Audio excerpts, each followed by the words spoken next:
નમસ્કાર ખેડૂત મિત્રો, આજે વાત કરીશું પાક ધિરાણ કેસીસી લોન વિશેની। 3 લાખ સુધીનું ધિરાણ 0% વ્યાજ દરે ખેડૂતોને મળતું હોય છે, તેના માટે કયા કયા ડોક્યુમેન્ટ જરૂરી છે એ પણ જાણીશું। આપ નવા હો તો ચેનલને સબસ્ક્રાઇબ, લાઇક અને શેર કરજો। પાક ધિરાણ મેળવવા માટે તમને 2 જગ્યાએથી પાક ધિરાણ મળી શકે છે। પ્રથમ તો છે બેંકની અંદરથી અને બીજું છે સહકારી મંડળી દ્વારા। તમારા ગામની અંદર સહકારી મંડળી હોય તો તમે સહકારી મંડળીની અંદર સભ્ય બની અને પાક ધિરાણ મંડળી થ્રુ તમે સહકારી બેંકમાંથી લઈ શકો છો।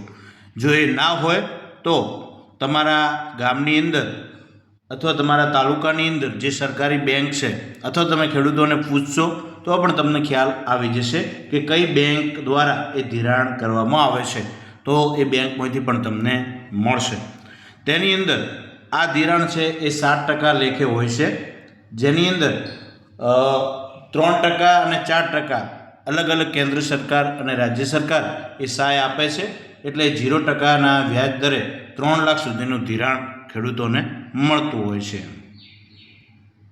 તો હવે ડોક્યુમેન્ટની અંદર જોઈએ તો પ્રથમ 7, 12 અને 8ના ઉતારા, હકપત્ર 6ની તમામ નોંધો, પિયતનો દાખલો, ચતુર્સીમાં દર્શાવતો નકશો એ પણ તમને આગળ બતાવું છું કેવો આવે, મિલકત આવકનો દાખલો, ત્યારબાદ જોઈએ કે ફોટોવાળું પ્રમાણપત્ર,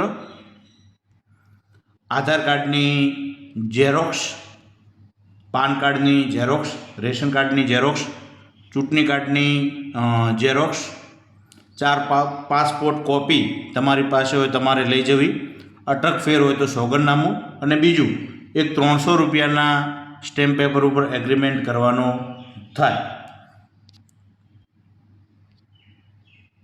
તો આ ડોક્યુમેન્ટની જરૂર પડતી હોય છે।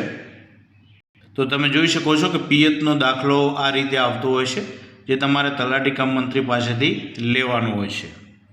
આ ચતુર્સીમાનો દાખલો હોય છે, તમારા ખેતરની જે દિશા હોય છે એનો, અને આ મિલકત તથા આવકનો દાખલો હોય છે।